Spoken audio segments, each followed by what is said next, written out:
ओम शांति। भगवत गीता श्लोक क्लास में आज के टेस्ट के लिए श्लोक नंबर है 18वें अध्याय का 26वां श्लोक, अध्याय 18 का श्लोक नंबर 26 और 15वें अध्याय का 13वां श्लोक। पॉइंट बताइए पहले तो। ओम शांति बहन जी। हाँ जी। 18वां अध्याय का 25 में आसक्ति रहित। तुम जानते हो इस समय में इन आंखों से जो कुछ भी देखते हो रहेगा सब विनाश होने वाला है, इसलिए इस सब को देखते हुए भी नहीं देखते हो। विष्णुपुरी जो दिव्य दृष्टि से देखते हो उसकी स्थापना होनी है। पुरानी दुनिया में नष्ट मोह हो करके हमको रहना है। बुद्धि में ज्ञान बैठा हुआ है, सब ये दुनिया जाने वाले है। जो भी भस्म होने वाले दुनिया है उसमें बुद्धि क्या लगाना है, नष्ट मोह हो करके रहना है। लव एक बाप में कि बाप तो समझते हैं कि कर्म बंधन खलास होने हैं। जिनको देखने हैं, जिनकी बात सुनते हैं, जिनके साथ कर्म संबंध में आते हैं, वो हमारे पूर्व जन्म के हिसाब किताब क्लियर हो रहे हैं। बाकी ऐसी नहीं है हमारा कोई उनमें अटैचमेंट है। ये शरीर छोड़ देना है, देह संबंध, देह की पदार्थ, इनमें से भी बुद्धि निकला है। लेकिन साथ साथ जो हमारा ये शरीर है इसमें भी महत्व हटाए देना है, अशरीरी बनना है। और बाप तो यही मेहनत देते हैं कि देह और देह की संबंध से बुद्धि योग हटाना देना है। श्लोक बताइए। अनुबंधम क्षयम अनुबंधं क्षयम् इंसाम् अनवेक्षय च पौरुषः मोहात् आरभ्यते कर्म यत तत तामसः उच्यते। एटमिक महाविनाश जैसे कर्म से होने वाले परिणाम हिंसा, हाथी और अपने सामर्थ्य को न देखकर मूर्खता से मोहपूर्वक जो भी अधूरी दृष्टि से सांसारिक कर्म आरंभ किया जाता है वह कल्पांतकालीन कलियुगांत का संपूर्ण असहनीय दुखदायी तामसी कर्म कहा जाता है। 26 बेंजी वो भी युक्त संगः अनहवादी धृत्यस्ताः समन्विता सिद्धो निर्विकार कर्ता स्वात्विक उच्यते। सबसे आसक्तहीन देह भाव से निर्विकारी धैर्य और उत्साह से भरपूर सिद्धि असिद्धि में निर्विकारी स्वात्विक कर्ता कहा जाता है। 15 अध्याय का 13 श्लोक में गामनिषित छ भूतानि धारयामि अहम योजसा पुष्यनामि छ औषधि सर्वसोम भूत्वा रसात्मक। और मैं अर्जुन की देह रूप पृथ्वी माता अपरा प्रकृति में प्रवेश करके पुरुषोत्तम संगम में प्राणियों को जगत पिता की योग ऊर्जा से पलता हूँ और राम बाप परब्रह्म की ज्ञान रस युक्त एडवांस गीता ज्ञान से रोम रस होकर मन बुद्धि सहित आत्मा की सब ज्ञान दोट औषधीय पुष्टि करता हूँ। ओम शांति। आगे बताइए।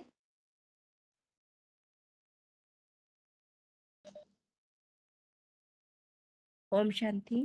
हाँ जी। बाबा ने कहा कि 18वें अध्याय का बाबा ने कहा पॉइंट, बाबा कहते धैर्य, धीरज और प्रलय माना नारी, तो इन चारों की परीक्षा कब करनी चाहिए। बाबा कहते धैर्य में तुम माना दुखी, जब परेशानी आती है तो तुम आतंकवादी तो नहीं बन जाते हो, दुखी तो नहीं हो जाते हो। और नारी की परीक्षा बाबा ने कहा कि माना जो समय पर दुख में साथ दे वही सच्ची नारी है, और समय में भाग जाए वह सच्ची नहीं है। मित्र भी दुख परेशानी में साथ देता है वही सच्चा है, अगर वह भी साथ नहीं देता तो सच्चा नहीं है। तो इन चारों की परीक्षा कब होती है, दुख के समय ही होती है। और बाबा कहते कि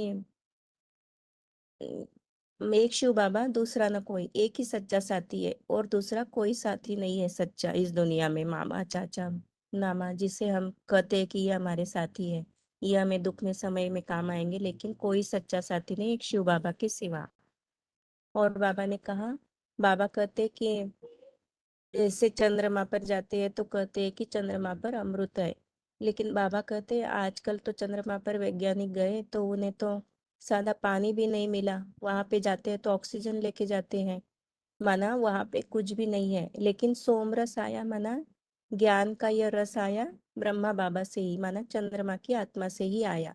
लेकिन उसे कितना मनन चिंतन मंथन किया, जो जैसे आजकल देखते हैं कि सभी प्राणी मात्र सबको खाने के लिए तो सब कुछ मिला है, माना भगवान ने मुहैया सबको किया है, लेकिन उसका कोई कितना चबा चबा कर खाते हैं, जैसे यह ज्ञान भी है, कोई कितना मनन चिंतन मंथन कर कर अपना बनाते हैं, यह मुख्य बात है। तो बाबा कहते ज्ञान का जितना ही मनन चिंतन मंथन करोगे वह अमृत बनेगा। इसीलिए माना ब्रह्मा बाबा से वह मंथन हुआ नहीं, वह एक ही शिव बाबा परमपिता परमात्मा मंथन कर हमें दे रहा है। श्लोक 18 का 26, मुक्त संग अहम अनहमवादी धृत्युत उत्साह समान्वित सिद्ध सिद्ध्यो निर्विकार कर्ता सात्विक उच्चते। और 15 का 13, गामाविश्य च भूतानि धारयामि अहम ओजसा पुष्णामि पुष्णामि च औषधि सर्वा सोमो भूत्वा रसात्मक। ओम शांति। हाँ दीदी, आज का पॉइंट है सात्विक कर्ता से संबंधित के प्रति उमंग उत्साह वाला धैर्य। कहा जाता है निश्चय बुद्धि विजेते, जो निश्चयवान होंगे वो नशे में रहेंगे, किसकी नशा गायब कभी नहीं होगी, खुशी से नाचता रहेगा। बाबा कहते हैं संगम युग है, संगम युग का खजाना ही है खुशी का, जिसमें जितनी ज्ञान की गहराई में जितनी ज्ञान की गहराई में घुसा रहेगा उसका उतना ही चेहरा खिला हुआ नजर आएगा। ऐसे सात्विक कर्ता जैसे आत्माओं की निशानी होगी। और आज का श्लोक है मुक्त संग अहमवादी उत्साह समन्विता सिद्धिया असिद्धियो निर्विकार कर्ता सात्विक उच्चते। और 15 का 13वां श्लोक है दीदी, गाम आविश्य च भूतानि धारयामि अहम ओजसा उष्णामि च औषधि सर्वासुमो भूत्वा रस आत्मक। अर्थ है और मैं अर्जुन के देह रूपा पृथ्वी माता अप्राप्रकृति में प्रवेश करके पुरुषोत्तम संगम में प्राणियों को जगत पिता की योग ऊर्जा से पालता हूँ, और राम प्लस परम ब्रह्म की ज्ञान युक्त एडवांस गीता ज्ञान से सोम रस होकर मन बुद्धि सहित आत्मा की सब ज्ञान घोट औषधियां पुष्ट करता हूँ। ओम शांति दीदी। ठीक है, आगे बताइए। छोटे फोन से अनम्यूट है फोन किसी का?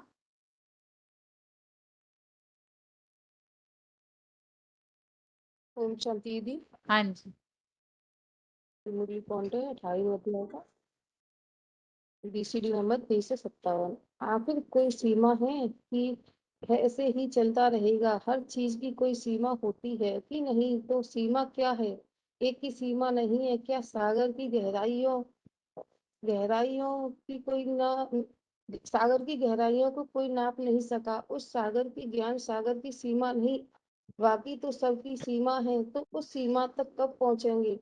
धैर्य धारण करेंगे तब पहुंचेंगे कि अधीर हो जाएंगे तब पहुंचेंगे? धैर्य धारण करना पड़े, निरंतर अभ्यास में लगे रहना पड़े।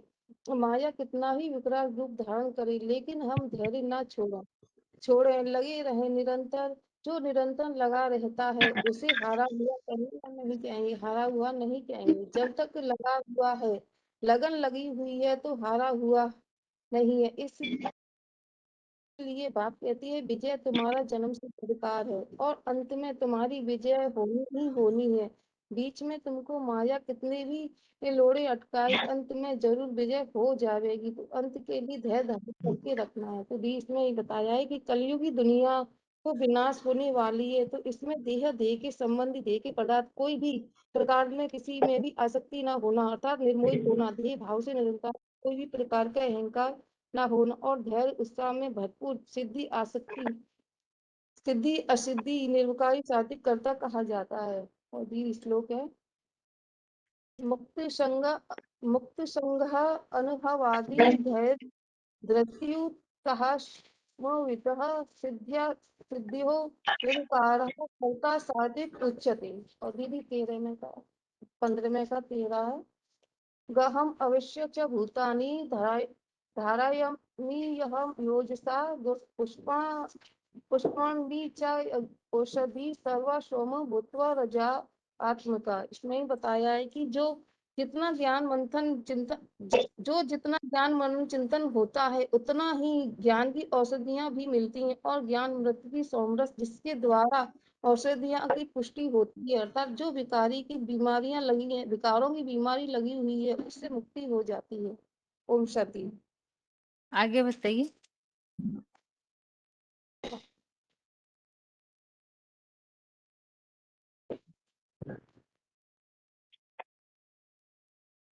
छोटे फोन से अनम्यूट है किसी का फोन?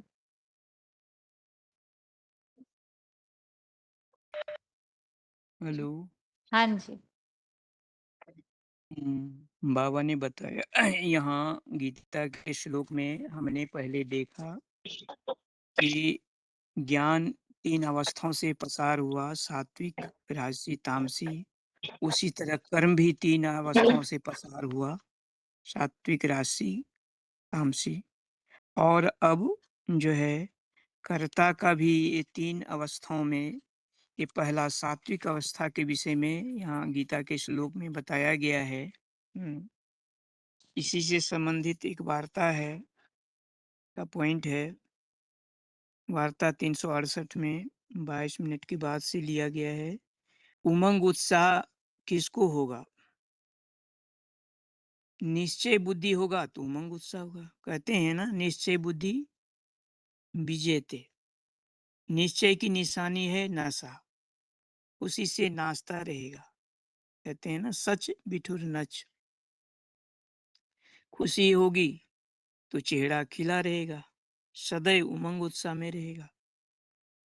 और जो है श्लोक है 18 का 26। मुक्त संग अहंगवादी ध्युत्युत्साह समन्वितः सिद्ध सिद्धयो निर्विकारः कर्ता सात्विक उच्यते।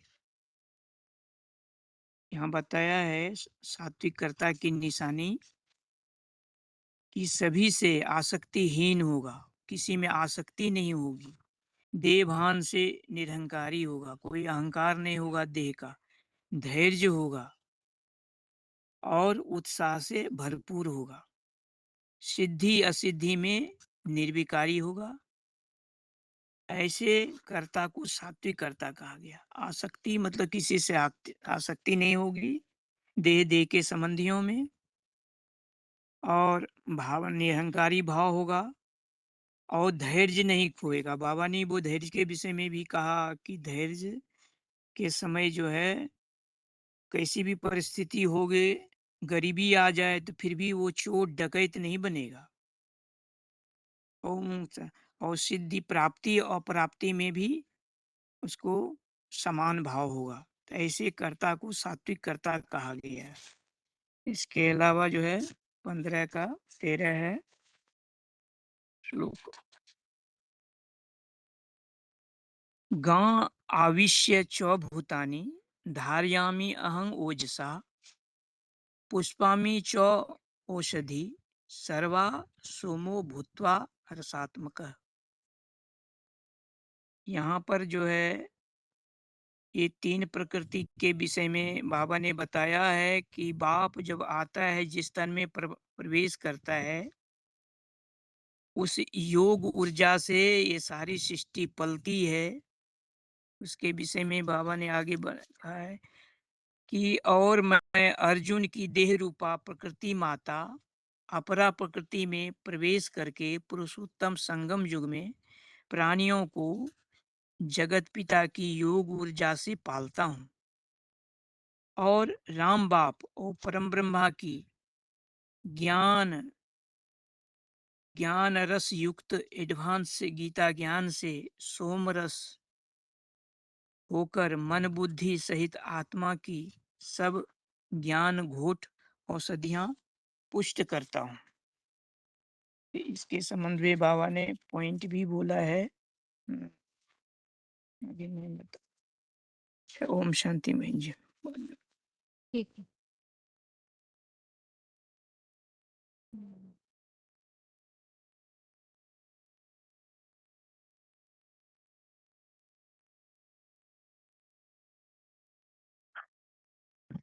जिनका फोन अनम्यूट हुआ है रोल नंबर बताइए अपना।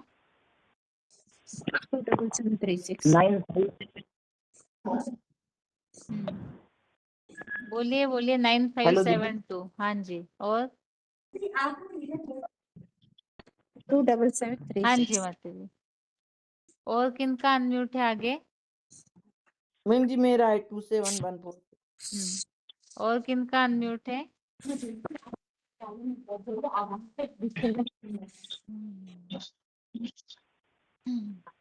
छोटे फोन से अनम्यूट है फोन। रोल नंबर बताइए अपना। 1668। और किनका अनम्यूट है? इधर बैठिए आराम से, हवा रोशनी में डिस्टरबेंस भी नहीं होगा।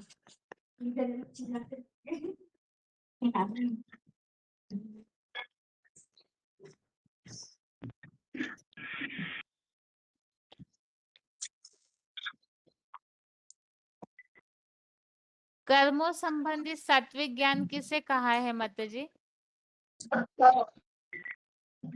कर्मों का सात्विक ज्ञान किसे कहा गया है?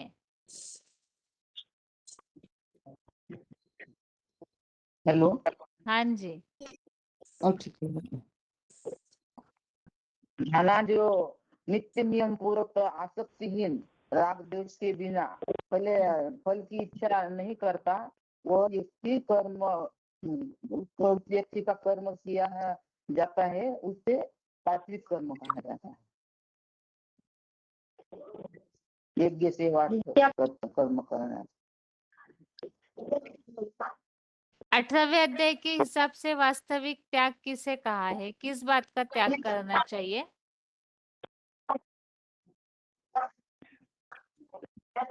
वास्तव में सन्यासी या त्यागी यहाँ गीता में किनके लिए बताया हुआ है?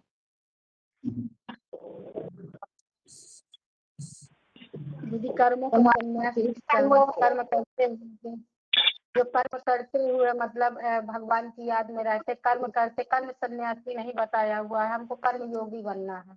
तो सारी ही गीता कर्म योगी के लिए है। कर्म करते हुए भगवान को याद करना है और कर्म छोड़ करके हमको नहीं बैठना है। कहते हैं ना कि कर्म धारा बगैर तो रह नहीं सकते। जो इंद्रियां हैं तो कर्म तो करेंगी, लेकिन कर्म करते हुए भी हमारा अकर्म बने, विकर्म ना बने, क्योंकि हमको उनमें लेप पेट ना लगे कर्म का, जो कर्म हम कर रहे हैं। क्योंकि भगवान की याद में जो कर्म करेंगे तो हमको उसमें लेप पेट नहीं लगेगा।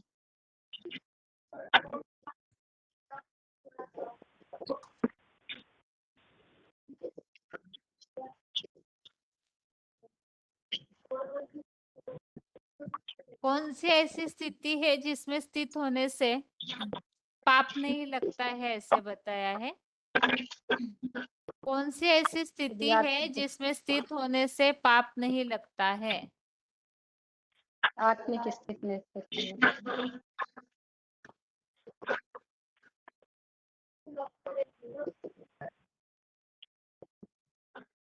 और भी तो फोन अनम्यूट है, क्यों नहीं उत्तर दे रहे हैं?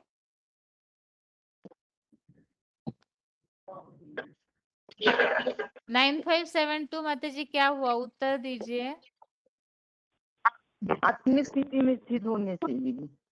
किस श्लोक में बताइए ये बात? कोई श्लोक पता है?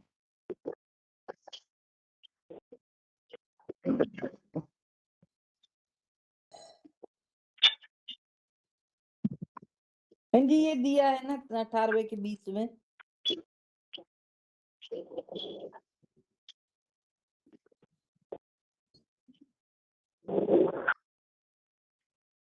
सर्व ये 20 में दिया ना, स्वर्गीय शूटिंग में अद्वैतवादी ज्ञानधार आकृति से अलग अलग सब प्राणी अवगण अविनाशी एक परमात्मा पुरुषोत्तम समूह में ये आत्मा से देखता है, उसे साक्षात ईश्वरीय सात्विक ज्ञान कहते हैं।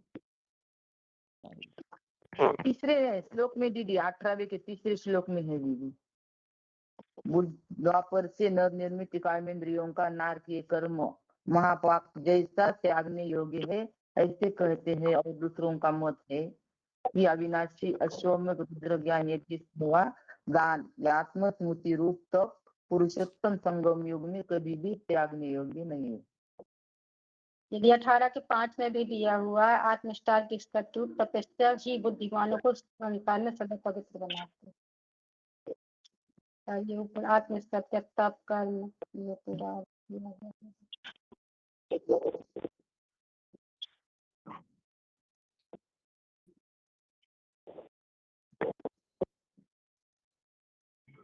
लातूर के माता जी अलग अलग प्रकार के त्याग बताए हुए हैं श्लोक में, बताइए।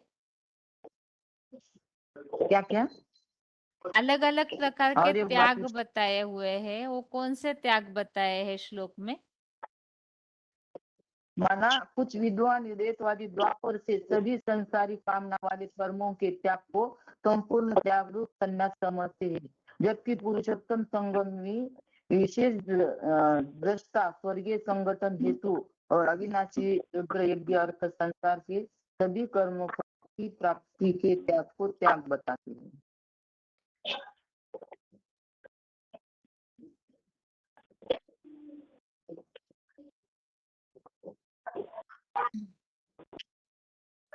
और छठे में भी है जी, तीनों ही पुरुषोत्तम संगम विधि अलौकिक यज्ञ दान तप युक्त कर्मों को भी तन धन धनादि की आसक्ति और कर्म फलों की इच्छा को त्याग कर विश्व भलाई के अर्पण भाव से करना चाहिए। ऐसा मेरा सर्वोत्तम त्याग रूप संन्यास का निश्चित उत्तम मत है। ये भी हो सकता है। ठीक है, बेंगलोर के मध्य जी बताइए, यहाँ 18वें अध्याय में जो भी बातें समझाई जा रही है 27736 मतलब आपके लिए प्रश्न है। यहाँ जो भी बातें 18वें अध्याय में अभी तक के श्लोकों में हमने समझी है, इन बातों को समझने का पुरुषार्थी जीवन में विशेष क्या लाभ है? मैंने हमारे जो भी कर्म, ये जो ज्ञान है 3 प्रकार से, और कर्म ये सभी का सात्विक राजसी तामसी जो भी यज्ञ दान तप करते हैं वो सभी 3 प्रकार से हैं, तो उसको समझ कर करना है। और वास्तविक त्याग क्या है? जैसे बाबा बोलते हैं ना, त्याग का ही त्याग, और सर्वभूतो हिते रता, सर्व के हित के लिए जो भी किया जाता है कर्म। स्वार्थ भाव नहीं होना चाहिए। क्या बोल रहे माता जी? देहाभिमान में सेवा नहीं करनी है, फलों की इच्छा नहीं करना चाहिए, और सात्विक कर्म करना चाहिए, कुशलता से करना चाहिए। जो भी कर्म करना चाहिए आत्म के स्टेज में लेके करना चाहिए, और ये सोचना चाहिए कि हम कर्म किसके लिए कर रहे हैं। कर्म हम ईश्वरीय सेवा कर रहे हैं, हम अपने लिए कर्म नहीं कर रहे कि अपना कर्म कर रहे हैं अपने लिए।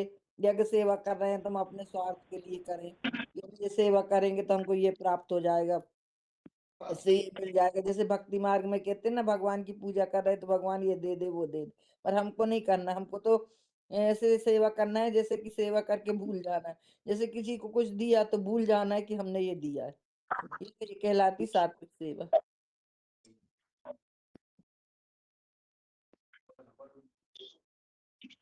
विदेश में ये बताया गया है कौन से कर्म 18वें अध्याय में मोक्ष संन्यास योग का मतलब है त्याग, तो हमको कौन सा इसमें ये त्याग की परिभाषा बताई गई, मतलब हमको कैसा त्याग करना, कौन सी चीजें त्यागने योग्य है और कौन सी चीज अपनाने योग्य है। तो हमको पुरुषार्थी जीवन में ये देखना है कि हम कैसे कर्म करें कि जिससे कि जो हम त्याग कर रहे हैं उससे हमारा भाग्य बने, क्योंकि ईश्वरीय ज्ञान तो हमको यही सिखलाता है ना कि जितना हम त्याग करेंगे उतना हमारा भाग्य बनेगा और हमारे जीवन में सुख शांति आएगी। तो हमको ये देखना है कि हमको जो भगवान आकर के श्रीमत दे रहे हैं, जो बता रहे हैं कि कौन से कर्म करना है कौन से नहीं करना है, तो जो अपने पुरुषार्थी जीवन में जो श्रीमत के अनुसार कर्म है उनको अपनाते, जनक सात्विक राजसी और तामसी कर्म है, तो हमको अपने जीवन में चेक करना है कि हमारे में कौन से अवगुण है, तो हमको को निकालते जाना है और जो भगवान की श्रीमत है उन श्रीमतों को भरते जाना है।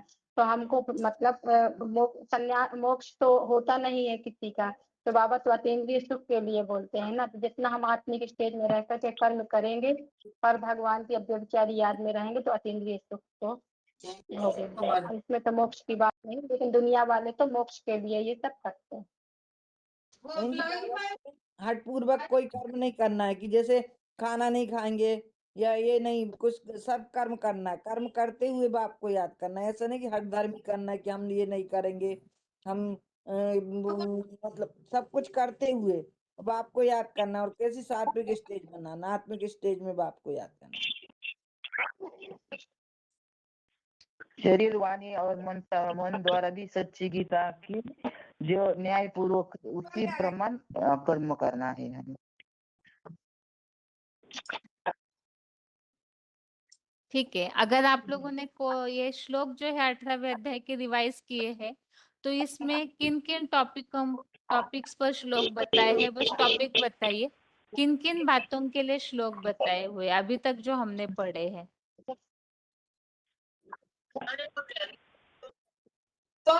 नहीं मिठाई भेज रही हूँ। श्लोक बताया मनसा के संकल्पों में समुचित कर्मों का पूरा त्याग, और दूसरे श्लोक में बताया है कर्म फलों का भी त्याग को त्याग बताते, मगर कर्म फलों का त्याग नहीं करना चाहिए। और तीसरे श्लोक में बताया पुरुषोत्तम कभी भी आत्मिक स्थिति को नहीं त्यागना चाहिए, हमें तो आत्मिक स्टेट में रहना चाहिए, ऐसा बताया मैंने। और बताइए आगे।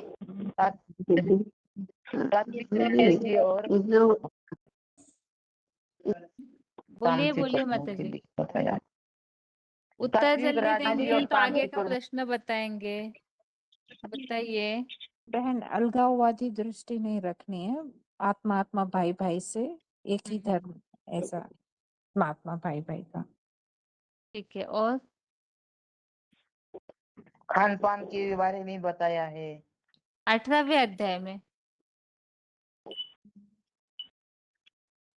हाँ, ये सातवें में बताया ना, परम नियम पूरक नैसर्गिक खान पान उत्सर्जनादि अनिवार्य कर्म का सर्वथा परित्याग अनुचित है, इसके बारे में बताया। जबरी नहीं करना है, हठयोग नहीं करना है। ये तो यही बताया कि कोई कर्म नहीं करना जिससे आत्मा को दुख हो, ऐसा कर्म नहीं करना है।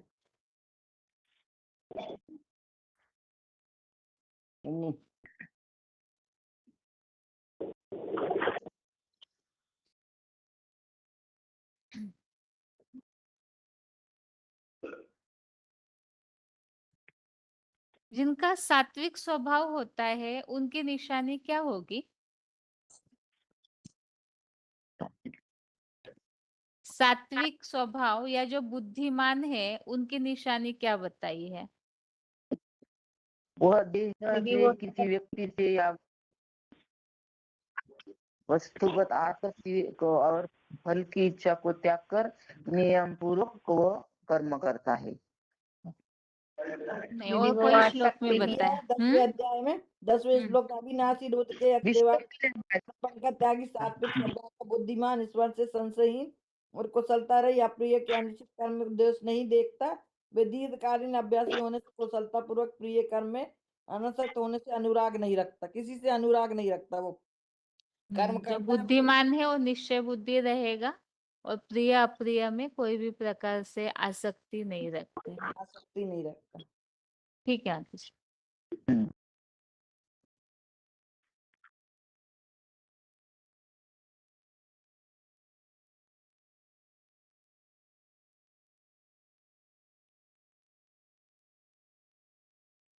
हाथ नीचे किए हैं सभी के अभी।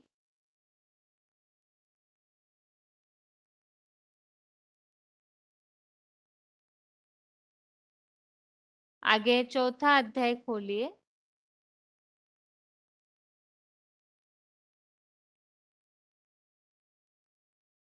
चौथे अध्याय में कोई ऐसा श्लोक है जिसमें ब्रह्मलोक गंतव्य बताया हुआ है।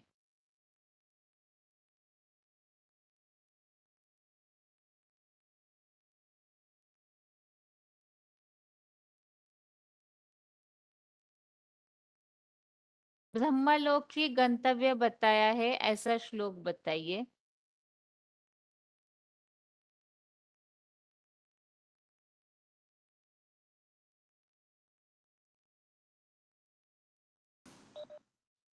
ब्रह्मार्पणं ब्रह्माहवि ब्रह्माग्नु ब्रह्मणाहुतं ब्रह्मैव तेन गंतव्यम ब्रह्म कर्म समाधिना।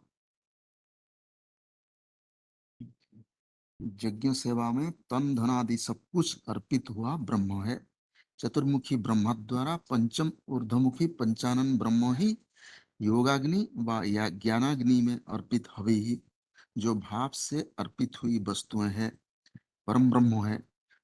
ब्रह्म तत्वाग्नि में मनसा वाचा या कर्मणा रुद्र ज्ञान की यज्ञ सेवा से समाधिस्थ या लिखा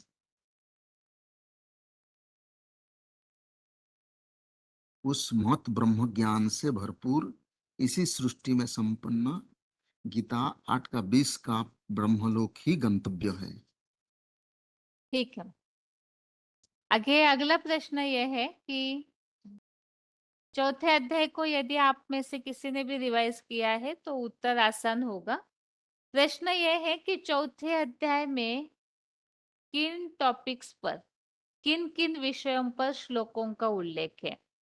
जो आपको मोटे तौर पे याद है ऐसी बातें बताइए कि चौथे अध्याय में हमें इस विषय में श्लोक मिल सकते हैं। तो ऐसे टॉपिक्स बताइए कि किन किन प्रसंगों में चौथे अध्याय में श्लोक बताए हुए हैं।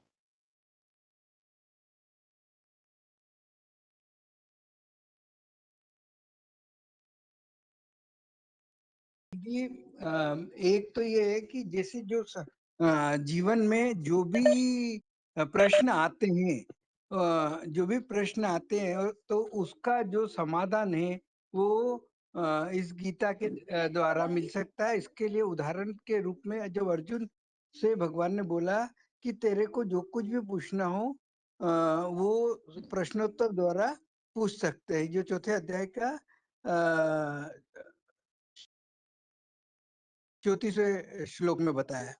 और दूसरा जो है कि जैसे कोई कैसा भी पापी हो, अगर उसने अगर वो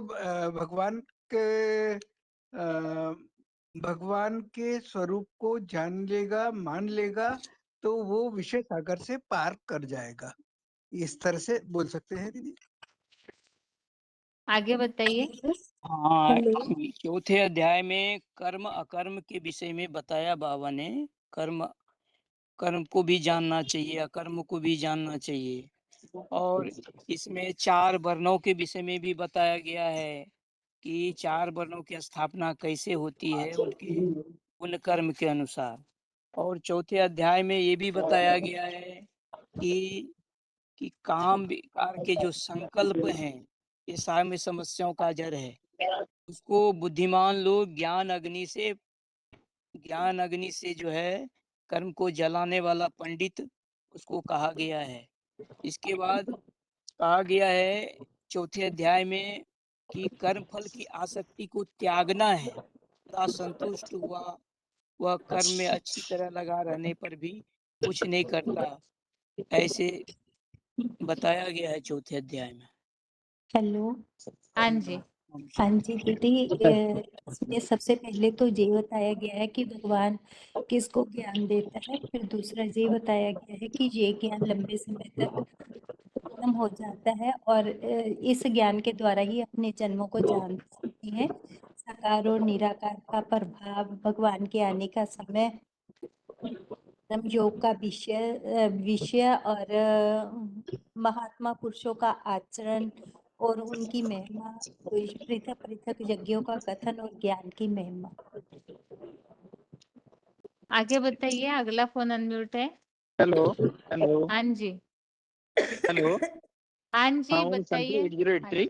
हाँ हाँ, ये चौथा अध्याय का नाम है ज्ञान कर्म संन्यास योग। मतलब इसमें ज्ञान दिया जाता है कैसे कर्म से संन्यास हो सकता है, कर्मों से कैसे मुक्त हुआ जा सकता है। यहाँ सगुण भगवान का प्रभाव जो बताया 1 से लेकर 18 तक, सगुण भगवान का प्रभाव और कर्मयों का विषय। भगवान आकर शरीर धारण करते हैं, जो कलयुग का अंत में जैसे 4 का 7 में मतलब जदा जदाई धर्म से ग्लानि भवति भारत, वो आकर जो 3 काम करते हैं, परित्राण साधना विनाशाय च दुष्कृतम धर्म संस्थापनार्थाय संभवामि युगे युगे, 3 मूर्ति के काम बताया। और भगवान आकर कर्म करना सिखाते हैं, कर्म क्या है, अकर्म क्या है, विकर्म क्या है, वो गुह्यगति बताते हैं। क्योंकि आज का जो विद्वान पंडित आचार्य भी कर्म का गुह्यगति बताने में अक्षम हो जाते हैं और चक्कर में आ जाते हैं, चकरा जाते हैं उनका बुद्धि। तो भगवान आकर कर्म का गुह्यगति बताते हैं कि कौन सा कर्म से हम मतलब परिवर्तन हो सकते हैं। ऐसे ही वो जुगी महात्मा पुरुष का आचरण और उसकी महिमा, जो जुगी महात्मा जब सर्वे समारंभ काम संकल्प वर्जिता, वो वास्तव में जुगी है, जो ज्ञान के अग्नि से अपना कर्म को जलाने वाला पंडित कहा जाता है। ऐसे ही जो जुगी महात्मा मतलब वही महादेव का बात है, जो कर्मयुग का ये में प्रभाव में आकर वो ऐसे ही बनता है। और जो अपना कर्मों को शुद्धिकरण के लिए जो यज्ञ किया जाता है, यज्ञ तो दुनिया का वातावरण परिवर्तन करता है, लेकिन ये यज्ञ के द्वारा आत्मा में परिवर्तन आता है। और जो ज्ञान कर्म संन्यास जो भगवान सिखाते हैं, वो ज्ञान का महिमा बता रहे हैं। मतलब जैसे लकड़ी को जलाने से वो राख बन जाता है, ऐसे ही ये ज्ञान के द्वारा आत्मा में परिवर्तन आता है। ये सब बातें चतुर्थ अध्याय में बताया। जो कर्म का प्रभाव में दुनिया नरक बनता है, और ऐसे ही कर्म भगवान सिखाते हैं जिसका प्रभाव में आत्मा शुद्धिकरण होकर स्वर्गीय स्थिति में स्थिर हो सकता है। वो सब बातें चतुर्थ अध्याय में बताया है। आगे माताजी सूरत के माताजी बताइए। हाँ हाँ दीदी, ओम शांति। हाँ जी। इसमें 3-4 बातें जो बताई गई है, तो सबसे पहले तो जैसे ये जो योग है वो कैसे कहा गया, किसके द्वारा कहा गया, वो पहले श्लोक में बताया है कि कैसे विवस्वत ने मनु को बताया, फिर मनु ने जैसे ब्रह्मा को इक्ष्वाकु को बताया, वो बताया है, फिर राजर्षियों ने जाना, फिर कैसे कैसे किसने जाना वो बताया। तो जैसे हम इस योग के बारे में बता सकते हैं कि, और दूसरा जो है फिर तेरे और मेरे जो बहुत जन्म हुए हैं उसे तू नहीं जानता, बहुनी में व्यतीतानि जन्मानि तव चार्दुल, वो बताया। फिर धर्म के बारे में बताया कि धर्म की जब ग्लानि होती है तब मैं आता हूँ, तो वो भी है, वो टॉपिक भी हम बता सकते हैं। फिर जैसे जन्म कर्म च मे दिव्यम, कि मेरे जन्म और कर्म कैसे दिव्य है, उसके बारे में भी हम बता सकते हैं, जो चौथे अध्याय का 9वां श्लोक है। और जो 4 वर्णों का बताया कि 4 वर्ण कैसे स्थापित होते हैं, कि 4 कर्म कैसे गुण कर्म के विभाग अनुसार मैंने रचा था, उसके बारे में भी जो श्लोक है चातुर्वर्ण मया सृष्टम, वो भी एक टॉपिक है। और फिर काम संकाम और क्रोध कैसे हमारे शत्रु है, तो काम यश सर्वे समारंभ काम संकल्प वर्जिता, तो काम को कैसे त्यागना चाहिए, ये भी वो कैसे वर्जित है हमारे लिए, वो भी बता सकते हैं। तो ऐसे 3-4 टॉपिक इसके अंदर है दीदी, जो हम बता सकते हैं। ठीक है। ओम शांति दीदी। हाँ जी। दीदी इसमें चौथे अध्याय में काफी सारे टॉपिक्स जो बताए गए हैं, चौथे अध्याय में सबसे बड़ी बात ये बताई गई है कि परमात्मा के आने का काल समय कौन सा है और वो क्यों आते हैं, परमात्मा के आने का समय कौन सा है, वो क्यों आते हैं और उनका दिव्य जन्म कैसे होता है। फिर ज्ञान से इस दुनिया में जो है सबसे पवित्र से पवित्र चीज कौन सी है, तो ज्ञान जो है पवित्र, इसके बारे में बताया गया है। फिर हमारे खोटे कर्म जो है वो कैसे भस्म कर सकते हैं, हम अपने कर्मों को कैसे भस्म कर सकते हैं, ये बात बताई गई है। फिर कर्म बंधनों का त्याग कैसे किया जा सकता है, माना कर्म बंधनों को कैसे त्याग कर सकते हैं, ये बताया गया है। किन मनुष्यों को ज्ञान की प्राप्ति हो सकती है, ये बात बताई गई है। और राजस्व अश्वमेध रुद्र ज्ञान यज्ञ क्या है, कैसे कहते हैं, ये बताया गया है। यज्ञों के प्रकार कौन से हैं, किस तरीके के हैं, जैसे भौतिक यज्ञ होते हैं, आत्मिक स्थिति के यज्ञ होते हैं, इस तरीके से, तथा दूसरे भी यज्ञ होते हैं, तो उन यज्ञों के कितने तरह के प्रकार होते हैं, वो चीजें भी बताई गई है। फिर किन कर्मों को करने से हम जो है वैकुंठ को प्राप्त कर सकते हैं, वो भी बताई गई है। और हमें किस तरीके के संकल्प करने चाहिए और जिससे कि हम ऊर्ध्व लोक को प्राप्त हों। तो ऐसे कई तरीके के टॉपिक्स हैं जो कि बताए गए हैं इसमें। ओम ओम शांति शांति। दीदी। हाँ जी। इसमें बाबा ने पहले जो भगवान का जो प्रभाव में बताया है कि भगवान को भगवान का आकर कैसे वो सब माने अर्जुन को बताते हैं। पहले प्रभाव में ऐसे बताया है और भगवान को आना जाने का बारे में भी बताया है। और फिर भगवान जो आकर क्या कर्म करता है इसको भी बताया है, कब करते हैं इसको भी बताता है। और फिर बताता है जो ये कर्म कैसा कैसा कर्म करना चाहिए, अकर्म क्या है, कर्म क्या है, विकर्म क्या है, इसी के बारे में भी बताया है। क्या कर्म करने से तुम उनको माने ब्रह्मलोक प्राप्ति होगा ये भी बताता है। और किसी किसी गुण को धारण करना है योगी महात्मा पुरुष, ये भी इसमें बताया है। ये इसी गुणों को धारण करने से तुम ब्रह्मलोक को प्राप्त होगा। और ये भी बताया है कि जो ये 19 से 23 तक जो बताया है कि योगी महात्मा का पुरुष का महिमा और आचरण बताया है। तो गुण क्या क्या गुण धारण करने इसी में बताया है।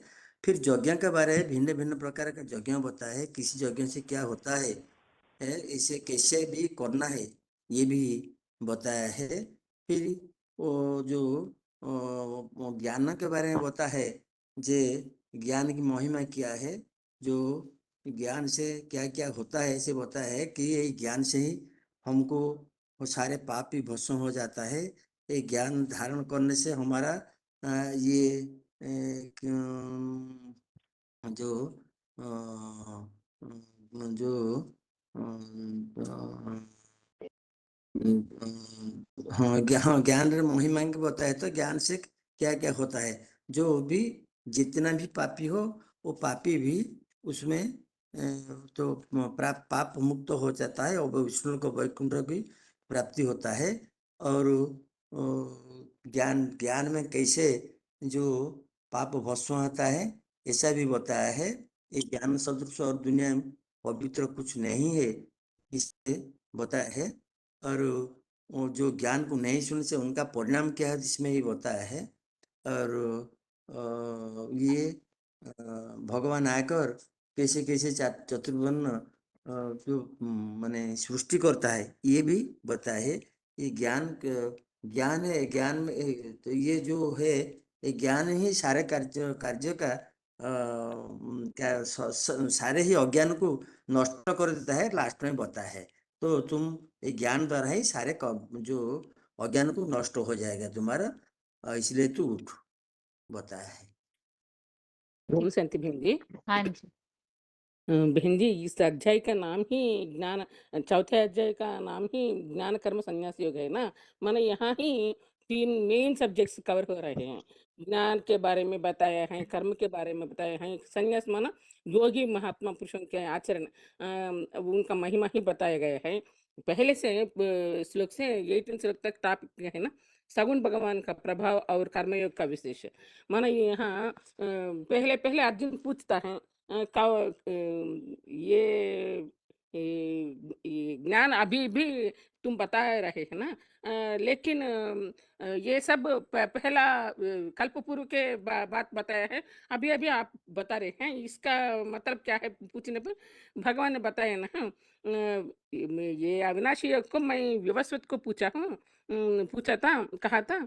विवस्वत ने मनुआ को कहा था, मनु ने ईश्वर को ऐसा कैसे आया है ये ज्ञान, ये ज्ञान कैसे आया है, ये बात आया है पहले श्लोक में। उसी प्रकार भगवान का प्रभाव, सगुण प्रभाव का प्रभाव माना भगवान का असली प्रभाव हमारे ऊपर कैसे आता है कैसे पड़ता है ये सब भी बताया ना भगवान। अनेक जन्म से अर्जुन पूछता है ना भगवान से, मुझको कुछ भी नहीं मालूम ऐसा बताया, पर भगवान क्या बताते हैं, आपके जन्म आप नहीं भी जानते हो, मैं आपका जन्म मेरा जन्म सब कुछ मुझको मालूम है, ऐसा बहुनि में व्यतीतानि जन्मानि तव चार्जुन इस श्लोक में आया है ना ये टॉपिक। बहन जी मैं अभी तक 14 अध्याय देखते रही हूँ बहन जी, कंफ्यूज होकर के, इसलिए मैं नहीं बता पा रही हूँ।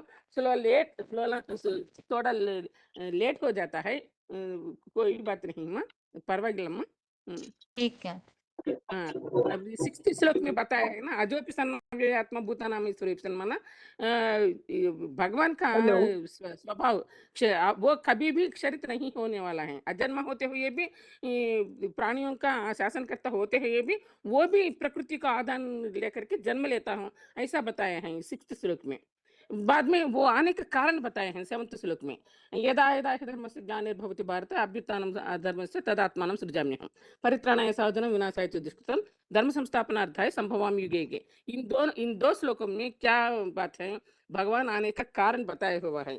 वो युग युगे माना तो हर युग में नहीं आता है, ये कल्प के अंत में 2 युगों के बीच में आता है। बाद में उनका जन्म कैसे दिव्य है ये बात भी आया है। हर एक श्लोक यहाँ बहुत इंपॉर्टेंट है बहन जी, हम किसी न किसी संदर्भ में वो रेफर किया है था ना। 9th श्लोक में आया है ना, जन्म कर्म च मे दिव्यम एवं यो वेत्ति तत्वतः त्यक्त्वा देहं पुनर्जन्म नैति मामेति सोर्जुन, ಅಂದ್ರೆ माने माना ना मेरा जन्म भी दिव्य है, कर्म भी दिव्य है। इनको जो तत्वों सहित जो जानता है वो देह को त्याग कर मुझको ही पाता है, फिर से नहीं जन्म लेता, ऐसा बताया है। बाद में उनका योगी पुरुष का लक्षण भी बताया है।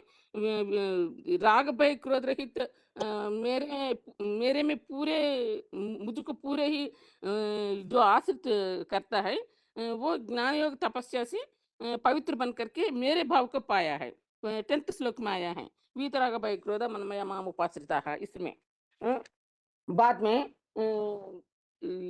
4 वर्णों का 4 वर्ण कैसे आया है, गुण कर्म के अनुसार ही इस संगम युग में ही 4 वर्णों को रचा था भगवान ने, हमारा गुण के आधार पर, धर्म कर्म के आधार पर 4 वर्णों को रचा था। ये श्लोक 13th श्लोक में आया है, चातुर्वर्ण्यम मया सृष्टि गुण कर्म विभाग का। बाद में कर्म योग के बारे में बताया है ना, भगवान को कुछ भी कोई भी कर्म नहीं, कर्मों का बंधन नहीं है, कर्मों से लिप्त नहीं होता है, कर्म करने की इच्छा भी नहीं है, कर्मों के फल में भी इच्छा भी नहीं है भगवान को। ऐसे जो भगवान को जानता है वो भी कर्मों से नहीं बांधता है, ऐसा है ना 14 में, नमाम कर्माणि लिम्पन्ति न मे कर्म फले स्पृहा इत्माम योभिजानाति कर्मभिर्न स बध्यते। बाद में ಈ ರೀತಿ इस प्रकार जो मुक्ति अभिलाषी एवं जो है कर्म किए हैं, इसलिए ये 15th श्लोक में आया है ना बहन जी, एवं ज्ञात्वा कृतं कर्म पूर्वैरपि मुमुक्षुभिः। मैं ओन वर्ड्स में नहीं बता सकती हूँ बहन जी, देख कर ही बता रही हूँ, लेकिन ओन वर्ड्स में बताने की कोशिश कर रही हूँ। कर्मों की गुह्यगति के बारे में भी बताया है, किम कर्म किम कुर्वन्ति कवयः तवेप्यत्र मोहिताः, इस श्लोक में 16, 17, 18 तीनों श्लोक में कर्मों की गुह्यगति के बारे में बताया है, क्या कर्म है, क्या अकर्म है, क्या विकर्म है। इसका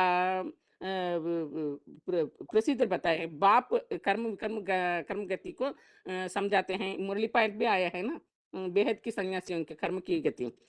बाद में 19 से 23 तक क्या टॉपिक है, योगी महात्मा पुरुषों के आचरण और उनकी महिमा, योगी पुरुष का लक्षण के बारे में इस श्लोक में आया है।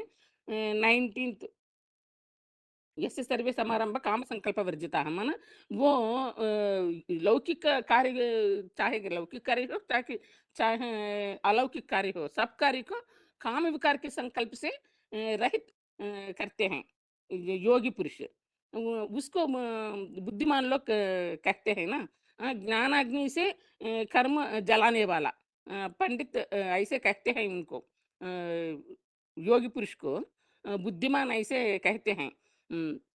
बाद में 20th में भी वो भी बात कंटिन्यू होता है। जो भगवान के सिवाय शिव बाबा सिवाय किसी से आश्रयहीन कर्मफल की आसक्ति त्याग कर सदा संतुष्ट हुआ, वो कर्म में अच्छी तरह लगा रहने पर भी कुछ भी नहीं करता, ऐसे समझता है। कौन नित्ययुक्तो निराश्रयः त्यक्त्वा कर्म फलासंगम नित्ययुक्तो निराश्रयः कर्मण्यपि प्रवृत्तः अपि नैव किंचित करोति सः। इस श्लोक में वो बात आई है।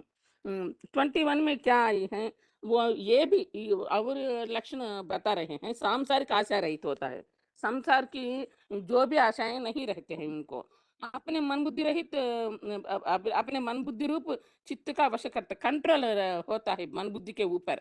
बाद में सब प्रकार के स्वामित्व का त्यागी, कोई भी मान मर्तबा नहीं चाहता है वो। केवल शारीरिक कर्म करता हुआ पाप को नहीं पाता, सभी कुछ करते हैं लेकिन उससे कोई भी पाप नहीं लगता है। ऐसा ही 21 में आया है। बाद में 24 से 32 श्लोक तक क्या बात आई है, फल सहित पृथक पृथक यज्ञों का कथन। माना यज्ञ में कौन कौन तरह का यज्ञ है, उनसे क्या क्या लाभ पा सकते हैं, इसका बात आई है 24 तक। 24 से 32 तक यज्ञ सर्वे समावरंभ काम संग सारी ब्रह्मार्पण ब्रह्म हवि ये श्लोक से लेकर के 29 तक ये बात आई है। यहाँ तक पढ़ी है बहन जी मैं अब तक। Hello hello, Om Shanti hello बहन जी। हाँ जी माता जी। हाँ शुरू से बताओ। हाँ शुरू चौथे से, अध्याय बाकी में शॉर्ट हाँ में, क्योंकि काफी सारे टॉपिक कवर किए हैं। हाँ जी चौथे अध्याय में सबसे पहले भगवान का आने का समय और भगवान के कर्तव्य है उनको हाईलाइट किया है, और भगवान आकर जो ज्ञान देते हैं, तो सबसे पहले जो विवस्वत सूर्य है, तो उसको कहा है कि मैंने ये ज्ञान दिया था, तो परंपरा से कैसे यह ज्ञान 4 युगों के बाद लुप्त हुआ और अब मैं फिर से आकर यह ज्ञान दे रहा हूँ। और भगवान जब आते हैं तो उन्होंने अपने आने का तरीका बताया है कि कैसे भगवान प्रकृति को अधीन करके प्रवेश कर पार्ट बजाते हैं। और जैसे कि उनका जन्म जो है वह दिव्य और कर्म भी जो है वह दिव्य है, और धर्म ग्लानि पे आकर साधु संतों का उद्धार करता है और अधर्म का विनाश करता है।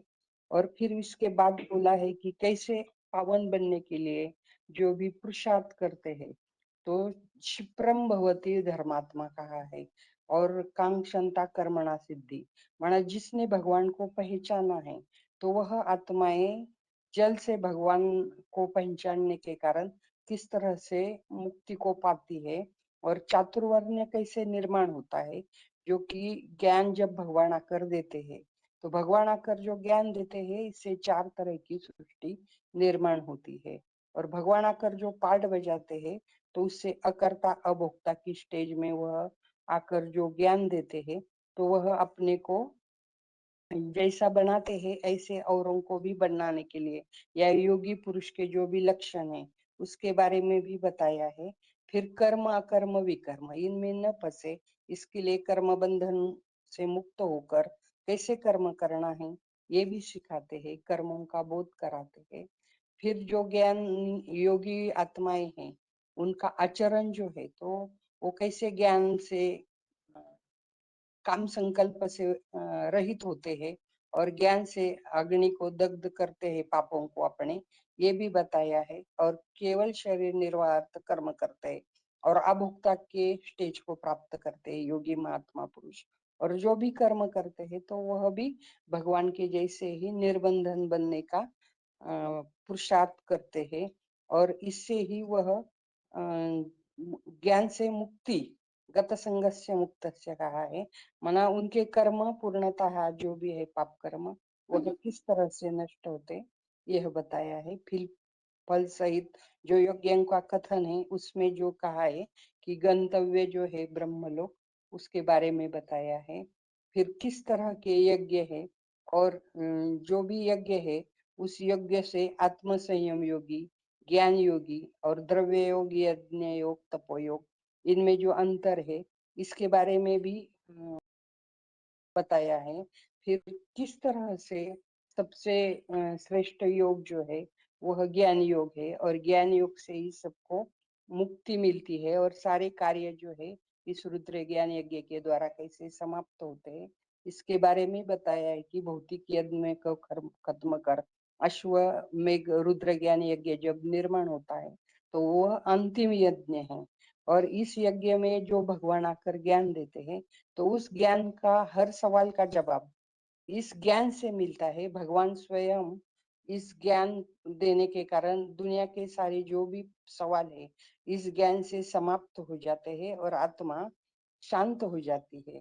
फिर जो भी है ज्ञान से कैसे आत्मा तैर कर इस विकारी दुनिया से तैर कर बाहर आ जाती है और किस तरह से ज्ञानाग्नि से और योगाग्नि से अपने विकर्म जो है वह कैसे भस्म करती है, कर्मों को भस्म करने का। फिर इसमें सबसे बढ़िया श्लोक जो है नई ज्ञान सदृशम पवित्र, ईश्वरीय ज्ञान जो है वह सिद्धि को प्राप्त करता है और अपने 84 जन्मों का राज खुलता है। जो पहले श्लोक में आया है कि तुम्हारे अनेक जन्म हो गए हैं लेकिन तुम नहीं जानते, लेकिन इस श्लोक के आधार पर 84 जन्मों का ज्ञान किस तरह से उस आत्मा को सिद्धि मिलती है और ज्ञान से ही और योग से ही इस सिद्धि को प्राप्त कर आत्मा अपने 84 जन्मों के पाठ को इमर्ज करती है, इसके बारे में बताया है। फिर शांति के लिए यह ज्ञान जो है वह श्रद्धावान को लगता है तो उसको शांति मिलती है और संशयी आत्मा जो है वह विनश शांति हो जाती है। फिर कर्मों में नहीं बांधने के लिए इन सारे संशयों को जो भी संशय निर्माण हुए उन संशयों को छेदने के बारे में बोला है और उत्तिष्ठ भारत मना अब योग में जुड़ जा और उठ खड़े हो जा। यह जो ज्ञान आपको मिला है यह आत्मज्ञान और परमात्मा ज्ञान जो है इससे सारे संकल्प विकल्पों को काट दो और खड़ा हो जाओ, ऐसा लास्ट में बताया शॉर्ट में कहा। ठीक है, अभी हाथ नीचे किए हैं सभी के, जिनका अभी नहीं अनम्यूट हुआ वो पढ़ के रखिएगा, फिर अगले टेस्ट में भी यही अध्याय रहेगा ताकि प्रश्नों के उत्तर हो। बाकी पीछे जो टॉपिक हमारा चल रहा था आध्यात्मिक ज्ञान से जो परिवर्तन दिखने में आना चाहिए वो तुरंत दिखने में क्यों नहीं आ रहा है, इसके लिए आप क्या समाधान देंगे? जिन्होंने इस प्रश्न का उत्तर नहीं दिया है तो उत्तर दीजिए। आध्यात्मिक ज्ञान से जो परिवर्तन सृष्टि में दिखने में आना चाहिए, क्योंकि भगवान आकर के तो हम ये बता रहे हैं कि सृष्टि पर बहुत साल हो गए, तो फिर ये परिवर्तन क्यों नहीं दिखने में आ रहा है? या तो दूसरा प्रश्न ये पूछा था कि बाकी जो भी भक्ति मार्ग या सत्संग है उनसे ये सृष्टि का पूरा परिवर्तन नहीं हो सकता है, बल्कि ईश्वरीय ज्ञान से ही परिवर्तन हो सकता है। इस बात को हमें समझाना है, तो आप किस तरह से समझाएंगे?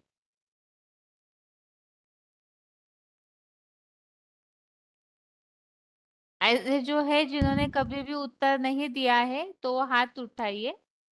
हाँ जी। हाँ जी। ओम शांति।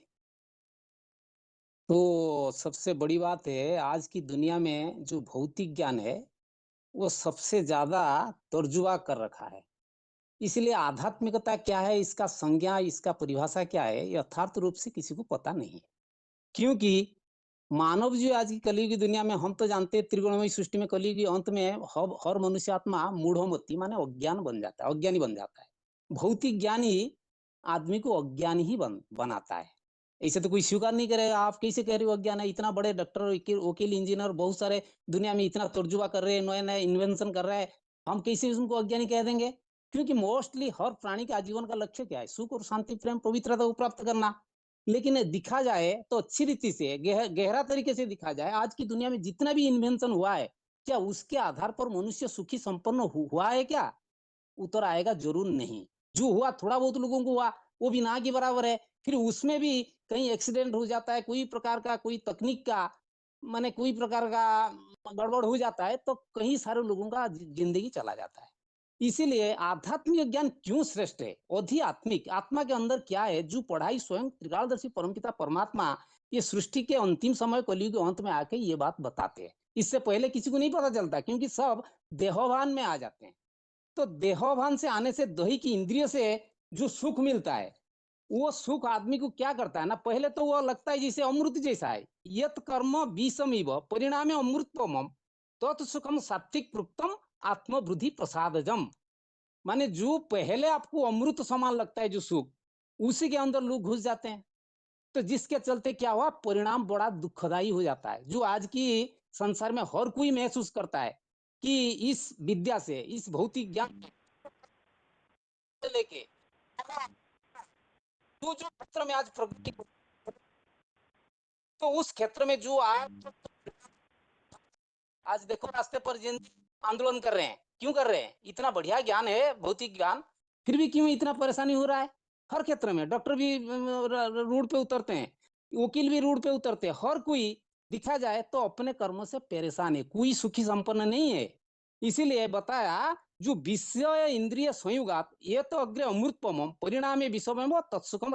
मैं उल्टा बोल दिया सर, जो अमृत माने जो सुख पहला विष लगता है, मतलब जो सुख आपको सुखदायी नहीं लगता है, दुख देता है, माने पहले विषम परिस्थिति सृष्टि करता है, मतलब करने में तकलीफ महसूस होता है, लेकिन इसका परिणाम जो है वो सुखदायी होता है। इसलिए हमारा भारत में क्या कहावत है, धीरे सब कुछ होता है। फौरन का मतलब ये शैतान बुद्धि है, जिस कर्म करने से पहले अच्छा नहीं लगता परंतु परिणाम उसका सुखदायी होता है। लंबा समय धीरज धर मनुआ धीरज धर, क्योंकि जो काम धीरे से होता है वो सब कुछ होता है आगे, माने उसका फल जो है मीठा सुखदायी होता है। लेकिन जो कर्म विषय के साथ इंद्रिय संयुक्त होता है, विषय इंद्रिय संयुगात तो सुखम अमृतप्रमम परिणामे विषमिव तत्सुखम राजसम स्मृतम। माने जो पावरफुल है वही शक्तिशाली है। आप दोनों को कंपेयर कीजिए, जो सुख कौन सा सुख श्रेष्ठ है? जो आत्मा जिसमें पावर बनता है आत्मा में, वो 5 जड़त्व जो है आज की दुनिया में दिखा जाए वो तो विनाशी है। इसलिए भगवान जो कि ये सृष्टि का सृष्टा है, उसके पास क्या है, वो सदैव ये त्रिगुणमयी सृष्टि से वो परे रहता है। 5 तत्व की दुनिया जो जड़ 5 तत्व है वो तो त्रिगुणमयी होकर कलयुग अंत में आगे तामसिक बन जाते हैं। तो भगवान जो है त्रैगुण्य विषय वेदा निस्त्रिगुण्य भवार्जुनो निर्द्वंद्व नित्य सवस्तु नियोक्षम आत्मा, वो सदैव आत्मिक स्टेज में रहते हैं। इसलिए वही आध्यात्मिक ज्ञान का उत्स है। वो जब आते हैं दुनिया को, वो आध्यात्मिक ज्ञान की शिक्षा देते हैं, क्योंकि स्वयं एवं आत्मानंग आत्मान, वो खुद आत्मिक स्थिति में पूरा 5000 साल रहते हैं।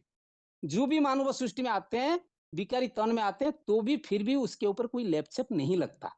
तो वो सदैव ही भरपूर रहता है, जिसको बताया अपूर्ण मानम अचल प्रतिष्ठित समुद्र मापम प्रवसंती तत्कामाया प्रवसंती सर्वे स्वशांति मापनुति न कामाकामी। तो सारा सृष्टि उसके अंदर घुसेगा तो अब सबको शांति मिलेगा। किस आधार पर? ना आध्यात्मिक ज्ञान आधार पर। वो बताते हैं मयि सर्वाणी कर्माणि सन्न्यस्य आध्यात्म चेतसा निराशी निर्मम भूत युद्ध से विगत जर।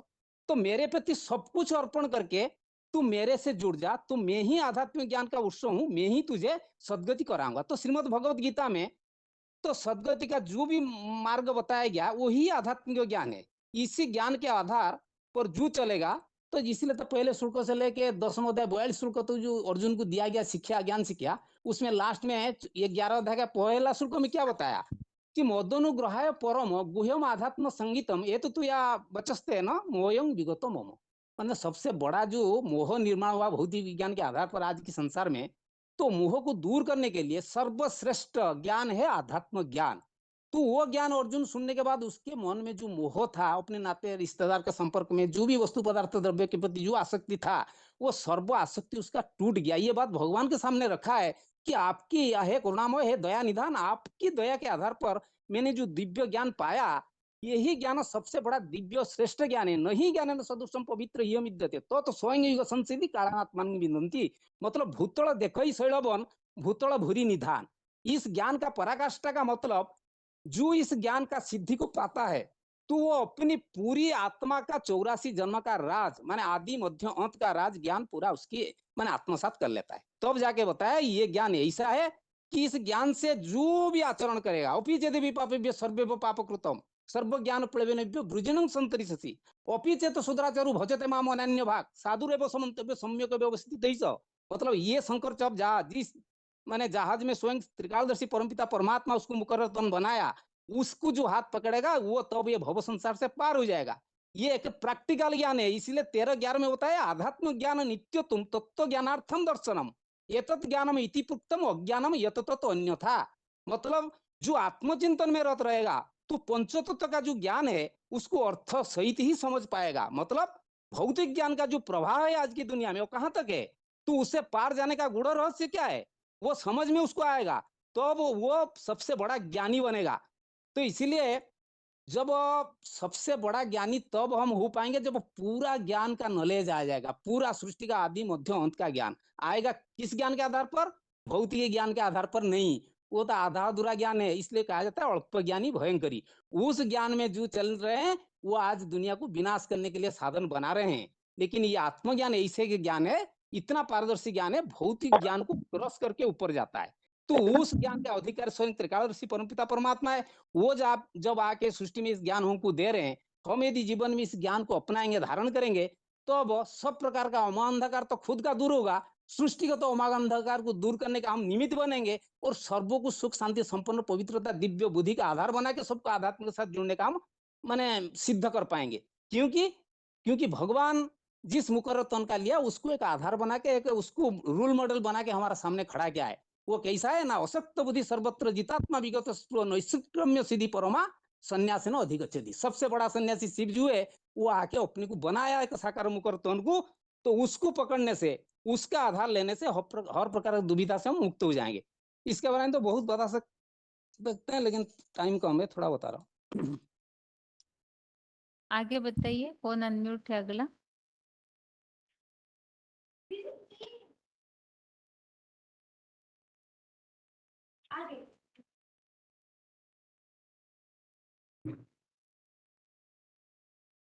आगे अगला फोन अनम्यूट है, छोटे फोन से। हाँ ओम शांति दीदी। हाँ जी। ये आध्यात्मिक ज्ञान बोला ना कि प्रैक्टिकल क्यों नहीं है, अभी तक हम उससे चेंज क्यों नहीं हुए हैं। तो इसका कारण तो मेन सबसे बड़ा कारण है कि हम अभी जिस दुनिया में रहते हैं वो दुनिया सब ज्यादातर विकारी दुनिया है और अहंकारी दुनिया है, वो साइंस को मानने वाली दुनिया है।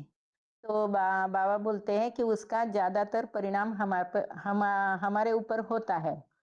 तो इसीलिए हमें एक तो जब बाबा अलग करेंगे पूरा तभी हम सुधर पाएंगे। और दूसरी बात कि आध्यात्मिक ज्ञान माना साइंस और साइलेंस, तो साइंस जितना आगे बढ़ता जा रहा है उतना साइलेंस की दुनिया भी आगे बढ़ती जा रही है, पर उसको प्रैक्टिकल हम नहीं ला पा रहे। इसका कारण है कि इस चकाचौंध में माया के हम बार बार मोहित हो जाते हैं, उसका बोलते हैं ना, हम उसके अधीन हो जाते हैं। तो इसी के कारण वो ज्ञान हम प्रैक्टिकल नहीं कर पा रहे। ओम शांति। आगे बताइए। हाँ, ओम शांति। हाँ जी। ये आजकल जो दुनिया है, एक तो दुनिया पतित हो गया है, ये चौथे युग में चल रहा है। तो यहाँ पर भगवान को जानने वाले है ही नहीं, क्योंकि जिससे भी पूछो वो अपने सुख शांति के लिए सुबह से लेकर रात तक मेहनत करने में तैयार है। लेकिन एक साइंटिफिक तरीके से चलने से आत्मा सुख में प्राप्ति हो सकता है हमेशा के लिए। ये चीज जानने के लिए भी अगर कोई उनको बताएगा भाई ऐसे चलेगा तो तुम आगे सही हो सकता है, लेकिन वो सुनने तक कोई तैयार नहीं है, सुनने से पहले कान बंद कर देते हैं, तो बोलते हैं मुझे सुनना नहीं है। तो भगवान आके इस कलयुग अंत में ये ज्ञान देते हैं। ये ज्ञान अगर शास्त्रों में देखा जाए तो पहले ऋषि मुनि सब जानते थे, तो उन्होंने कैसे उस पद को प्राप्त किया। उस टाइम सुखी संसार थे, लेकिन आज सुखी संसार से दुख में क्यों आया? तो एक तो ये चक्र को जानता नहीं है। चक्र के फोर्थ स्टेज में आते हैं आत्मा, तो आत्मा में पावर कम है। तो पावर बढ़ाने के लिए एक तो आत्मा के अंदर देखना है, तो अंतर्गत ज्ञान जो है वो सात्विक होने से, आत्मा सात्विक होने से सुख और शांति में पहुंच सकता है, लेकिन अंदर को देखता नहीं है, उनके चक्षु बाहर खुला हुआ है। तो बाहर वाले जो दुनिया है वो तो है ही पतित, उनको ना भगवान को जान रहे हैं, ना भगवान के बातों को सुनना है, उस तरीके से जानने के लिए वो तैयार नहीं है। लेकिन 1 मिनट की समझ में आत्मा में परिवर्तन हो सकता है, इतने टाइम देने के लिए वो क्या होते हैं, वो सब ऐसे करते हैं तो मैं क्यों जाऊं, इस चिंता में लगते हैं। तो इस दुनिया में एक वार है, धर्म और अधर्म। तो धर्म क्या है, अधर्म क्या है, इनको जानना है। तो धर्म कहाँ रहते हैं, कौन देते हैं, ये सब पता होना चाहिए। तो आत्मा में, स्वधर्म में जाने से आत्मा जो है वो सुखमयी हो सकता है, क्योंकि हर एक आत्मा का अपने अपने कर्तव्य है इस दुनिया में। तो लेकिन हमारे कर्तव्य दूसरों के लिए दुख नहीं देना है, दूसरों के लिए भी सुख देना है, अपने को सुख देना है। तब तो आत्मा आत्मा भाई भाई बन सकते हैं और सुखमयी दुनिया में आत्मा सुख बन सकते हैं, दूसरे आत्मा आपके साथ मिलकर भगवान की बच्चा बन सकता है। उसके अलावा पहचानना ही नहीं है, ज्ञान लेना नहीं है, तो वो तो दूसरे को देख के अपने देहभान में आ जाते हैं। सो परा प्रकृति जो है, परा प्रकृति भी आत्म प्रकृति में, आत्मा प्रकृति जब सही हो जाते हैं तब तो वो परा प्रकृति में जा सकते हैं। तो आत्मा स्वयं दुखी है तो वो परिवर्तन कैसे हो सकते हैं। तो स्व परिवर्तन करने से ये दुनिया जो है वो परिवर्तन में आ सकते हैं, स्व परिवर्तन से विश्व परिवर्तन। तो इसी काम के लिए भगवान अभी कलयुग के अंत में और सत्युग के आदि शुरू करने से पहले इस दुनिया में आया है। तो आया है तो उनसे, क्योंकि ये विश्व पूरा उन्हीं के उन्हीं के अंडर में है, और उनके अलावा कोई इस दुनिया में परिवर्तन नहीं कर सकते, क्योंकि वो ज्ञान सूर्य है। तो सूर्य के जो रश्मि, जो हम जड़ सूर्य को देखते हैं, वो अकेले पूरा दुनिया को प्रकाशमान कर सकते हैं। तो ऐसे भगवान जो इस सृष्टि पर जो ज्ञान सूर्य की जैसे परिवर्तन करने के लिए जीवात्माओं को ऊपर उठाने के लिए आया है, अपने बच्चे को दुख से सुखमय करने के लिए आया है। भगवान खुद तो कुछ चाहता नहीं है, लेकिन बच्चों का दुख सहन नहीं कर सकते। वो बच्चों के सुख को देखना चाहते हैं, वो किस तरीके से शांति और सुख में जाते हैं, उसी में वो संतुष्ट है। तो उसी के लिए आया है। तो निश्चय है कि भगवान को जो निश्चय पूर्वक बच्चे बनकर उनके ज्ञान, उनके मार्ग पर जो चलते हैं, क्योंकि आजकल दुनिया में हम देखते हैं भगवान ने जो दिया हुआ अनेक रास्ताएं आज भी दुनिया में फॉलो करते हैं। तो सच्चाई की रास्ता में फॉलो करते हैं, तब जाके हम आत्मा रूपी बच्चे बनकर, हमारे देहभान में मत आओ, तो हम आत्मा आत्मा बच्चे जो इस सृष्टि पर जो भी चीज है वो मिलकर बांटकर सुखी और समझदार और संतुष्ट रह सकते हैं। आपस में लड़ाई करने से तो सबको नुकसान हो सकता है। तो आज दुनिया में सब चीज हर जगह में अ, दुनिया भर के सब बांट रखा है। किसी को किसी जगह में जा नहीं सकते, पासपोर्ट चाहिए, उसके लिए वहां से वो चाहिए। तो लेकिन आपस में मिलजुल कर तो कर नहीं सकते, क्योंकि ये सब देहभान के कारण हुआ है। तो आत्मिक भाव में पहले एक भारत था, तो भारत देश में भगवान आने के कारण पवित्रता है। तो पवित्रता सुख शांति की आधार है। तो जहाँ पवित्रता है, यूनिटी है, यूनिटी में तो हमें सुखमय हो सकता है। अगर यूनिटी नहीं है तो शक्त जो है वो अशक्त को हमेशा अपने नीचे करके सारे समर्थी संबंध सब लूट पाट कर अपने आप सुखी भोगी बन जाते हैं। तो बाकी तो हमेशा दुखी रहेगी। तो इसी से मुक्त होना है, हमको उड़ना है। हम अपने माइंड से उठकर अपने भगवान को याद करो, क्योंकि भगवान हमारे को सच्चे रास्ता दिलाने वाला है। तो ये सभी मानते हैं गॉड इज ट्रूथ। तो उनके रास्ते पर चलने से, उनके मार्ग पर चलने से हम जो है वो आत्मा आत्मा भाई बनकर, तो एक ये शुरुआत में मतलब आदमी से शुरू होके ग्राम में और सिटी में और देश में फैल कर हम सब एक भगवान के नाम से प्रभावित होने वाला है, तो हम आज के दिन में सुखी बन सकते हैं। तो ये जो भौतिकवादी दुनिया से हम लड़ना है, क्योंकि आत्मा जो तेज से चलते हैं, वो तो मनुष्य से बना हुआ कोई भी चीज, जब आत्मा अपने पूर्ण प्रभाव में आ जाता है, मनुष्य के बने हुए कोई भी चीज उसके आगे नहीं जा सकता है।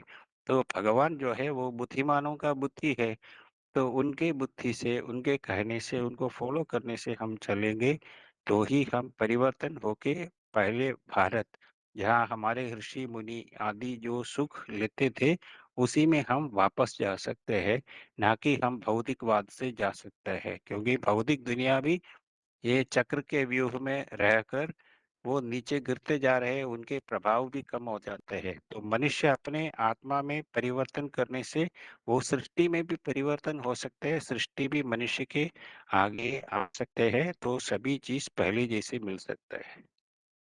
ओम शांति। हाँ हेलो। हाँ जी। हाँ ओम जी शांति दीदी, दीदी। ओम हम शांति। ये बता सकते हैं कि अभी पूरी पकी नहीं है, अभी तले में ही है। जब पूरी पूरी पक जाती है तभी ऊपर आती है। ऐसे ही जहाँ भी क्वालिटी वाली आत्माएं हैं, शेर का बच्चा एक ही होता है जो अच्छा है, और गधेड़ों की तो मजाक होती है। जहाँ की जनसंख्या बहुत कम देखने में आती है, क्योंकि बीज जो होता है वो छोटा होता है, और झाड़ जो है वो बड़ा होता है। तो यहाँ आपका ये नेटवर्क स्लो है, शायद आवाज बीज कट रहा है रूप आपका माता जी बहुत। आत्माओं की दुनिया, जैसे कि किसी मिठाई का हम स्वाद देखते हैं, वो चखने से पता चलती है, हमें एडवर्टाइजमेंट से नहीं पता चलता। ऐसे ही जहाँ भी सूर्यवंशी आत्माएं हैं जो बहुत ही थोड़े बच्चे हैं, तो यहाँ पे पंप एंड शो जो है वो नहीं होता है। तो कौरवों की दुनिया में तो पता ही चलता था कि वो क्या कर रहे हैं। पांडव जो थे वो तो गुप्त थे, गुप्त वेश में ही काम।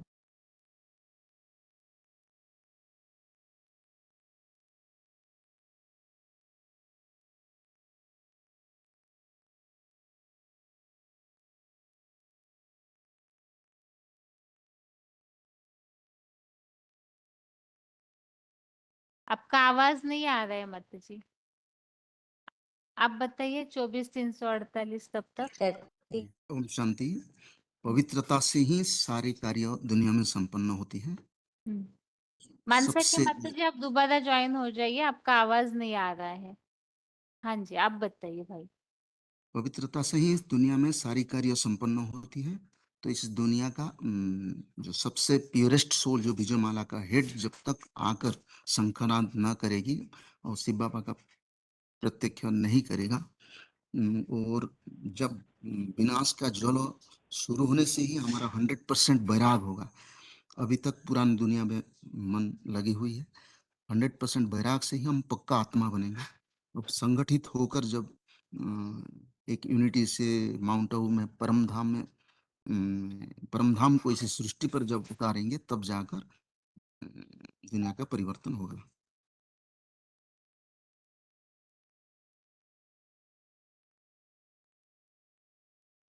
ठीक है।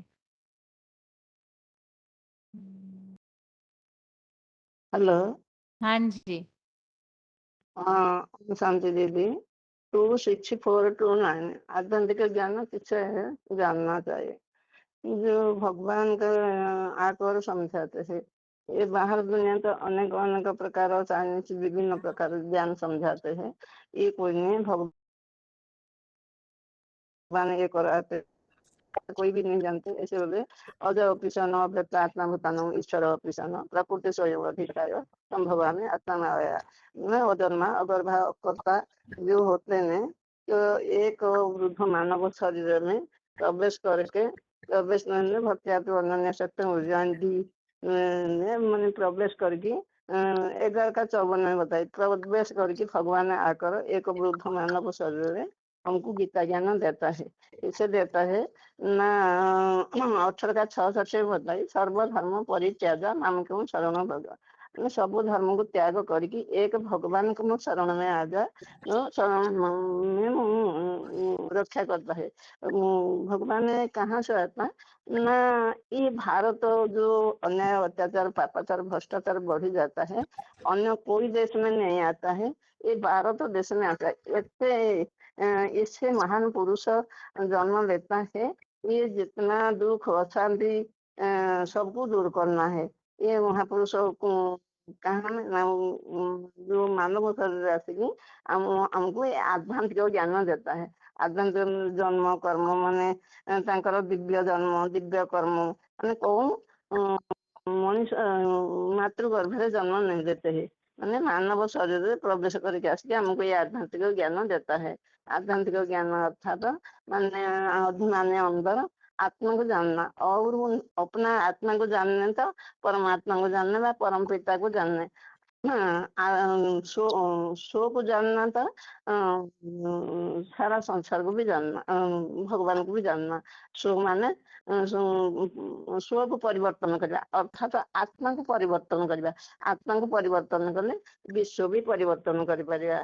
भगवान कहले भगवान आसिक जगत को परिवर्तन कर। कोई भी संसार जिते धर्म गुरु धर्म वाला आसिले अपना अपना धर्म को स्थापना करके गले।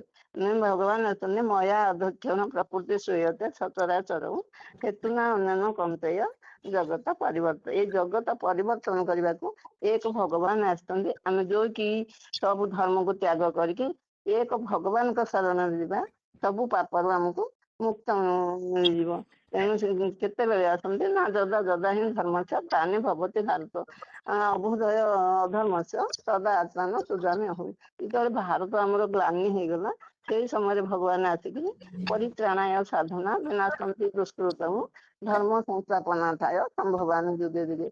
असंभव को संभव करने वाला भगवान आकर यही आध्यात्मिक ज्ञान दे करके हमको माने परिवर्तन करो। इससे ये जो परिवर्तन करने वाला एक जने ही सारा संसार में विख्यात है। मनुष्य सह माता जी आप बताइए नाला सोपारा 27,890। ओम शांति। हम लोग मतलब अभी तक ये आध्यात्मिक ज्ञान जो परिवर्तन आना चाहिए वो सृष्टि में इसलिए नहीं आया क्योंकि अभी तक हम बच्चे अपनी आत्मिक स्थिति को पूर्ण संपन्न नहीं कर पाए हैं। अभी तक मतलब हमारी ही आत्मिक स्थिति इतनी डामाडोल होती रहती है सारा दिन में, तो दूसरों को कैसे हम वो पूरा मतलब हमारी जो भगवान आए हैं इस दुनिया में, तो सबसे पहले हम बच्चों को उन्होंने जो चुना है, तो हम बच्चे ही अभी संपन्न नहीं बने हैं। दूसरी चीज हम नंबरवार हैं अभी भी 4 सब्जेक्ट में। भगवान ने जो आके हमें जो आध्यात्मिक ज्ञान सिखाया है, तो उन चारों सब्जेक्ट में ज्ञान योग धारणा सेवा, उनमें भी हम सभी बच्चे नंबरवार हैं। वो तो नंबरवार होंगे ही, लेकिन अभी भी हमारी मतलब धारणाओं की कमी है। मुख्य तो धारणाओं की कमी है। हम ज्ञान सुनते हैं, समझते हैं, दूसरों को भी समझा रहे हैं, लेकिन प्रैक्टिकल लाइफ में हमारे अपनी धारणाओं में कमी है। तो उसके जिम्मेवार अभी तक हम बच्चे हैं और हम सर्वस्व त्यागी नहीं बने हैं। जो बाबा हमें बोलते हैं कि मतलब हम पूर्ण रूप से समर्पित नहीं हमने अपने मन बुद्धि को किया है अभी तक, और पूर्ण वैराग्य वृत्ति हमारे अंदर नहीं आई है। अभी भी हमारे अंदर वो जो मतलब भौतिक सुखों को भोगने की जो कामनाएं हैं वो अभी भी हमारे में फंसी, मतलब अंदर में हमारे फंसी हुई हैं। तो वो भौतिक सुखों में हम अटके पड़े हैं। उसकी वजह से मतलब हमने ही वो जो मतलब भौतिक सुखों से ऊपर उठ के जो मतलब अतीन्द्रिय सुख की प्राप्ति नहीं की है। और दूसरा जो मुख्य है हमारा जो आदि पुरुष है, जो मतलब राम वाली आत्मा है, उन्हीं के अभी तक हम 84 जन्मों को जान नहीं पाए हैं। जब तक उनके 84 जन्मों को हम नहीं जानेंगे तो हमारे सामने हमारा खुद का 84 जन्मों का पार्ट मतलब क्लियर नहीं होगा। तो हम आत्मिक स्थिति में मतलब बाबा जो बोलते हैं कि स्वयं मतलब हमें अपने तुम पार्टधारी हो, तुम आत्माएं यहाँ पर एक्ट करने के लिए आए हो, एक्टिंग करने आए हो। तो जब तक कोई भी एक्टर अपने ही पूरे एक्ट को नहीं जानेगा कि मेरा क्या, कितने जन्म कहाँ हुए, कैसे हुए, तो मतलब वो मूर्ख है, मतलब अज्ञानी है। तो अभी तक हमारे में ही ज्ञान की कमी है और ये अभी समय वो आया नहीं है। जैसे जैसे पर समय नजदीक आता जा रहा है तो हमें धीरे धीरे क्लैरिटी बहुत चीजों की हो रही है। और बाबा भी अभी मतलब पढ़ाई के ऊपर इतना ज्यादा ध्यान दे रहे हैं क्योंकि एक आध्यात्मिक ज्ञान से ही मतलब ये जो भी हमारी कमियां हैं वो सब दूर होंगी। और 63 जन्मों के जो हमारे विकर्मों का खाता या जो भी कर्म भोग है या दूसरी आत्माओं के साथ जो हमारा हिसाब किताब है वो अभी पूरा नहीं हुआ है। जब तक ये पूरा नहीं होगा तो हम पूर्ण रूप से आत्मिक स्थिति में टिक नहीं पाएंगे। और जब तक पूर्ण रूप मतलब पूर्ण क्या आधा भी, कम से कम हम द्वापर और कलयुग और द्वापर की सीढ़ी को भी क्रॉस अगर हम कर लेते हैं तो जाके हम मतलब त्रेता की सीढ़ी और सतयुग की सीढ़ी पे पैर रख पाएंगे। तो अभी हमारी वो स्थिति बनी नहीं है और वो स्थिति बनाने के लिए ही हम आत्माएं अपना अपना पुरुषार्थ कर रहे हैं। तो सभी अपने अपने, और बाबा जो ज्ञान देता है उसको भी हम सभी आत्माएं अपनी बुद्धि का पात्र के अनुसार, मतलब हर एक का बाबा ने मन बुद्धि रूपी पात्र तो सभी आत्माओं को दिया है, लेकिन उसमें नंबरवार हैं हम बच्चे।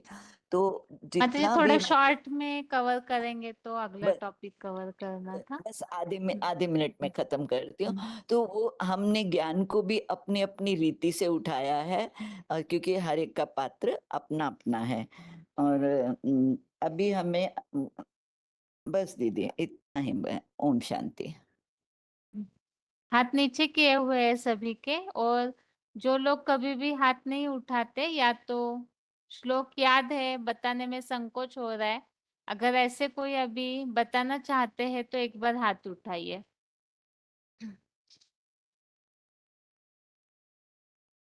जिन्होंने श्लोक याद किए हुए हैं कभी भी नहीं बताते हैं, अगर ऐसे कोई अभी श्लोक बताने के लिए रेडी है पढ़ के बताइए। अगर याद है कोई श्लोक तो भी बता सकते हैं। हेलो, हाँ जी,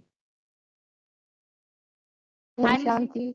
हाँ जी, हाँ, 13,170 हाँ। आध्यात्मिकता के बारे में बताऊंगी। आध्यात्मिकता के बारे में कोर्स के दिन अभी सिर्फ श्लोक के लिए 15 मिनट का ही टाइम है। अगर श्लोक कोई बताना चाहते हैं आप तो बताइए माता जी। अजानन्ति मामूढ़ा मानुषितं आप्येतं परम भाव अजानतो मम भूतवेश्वरम। और सर्वभूतानि कौन्ते तानि ममता मामिकं कल्पादो तानि यन्ति कल्पादो विसर्जम्। ओम शांति। ठीक है, आगे बताइए।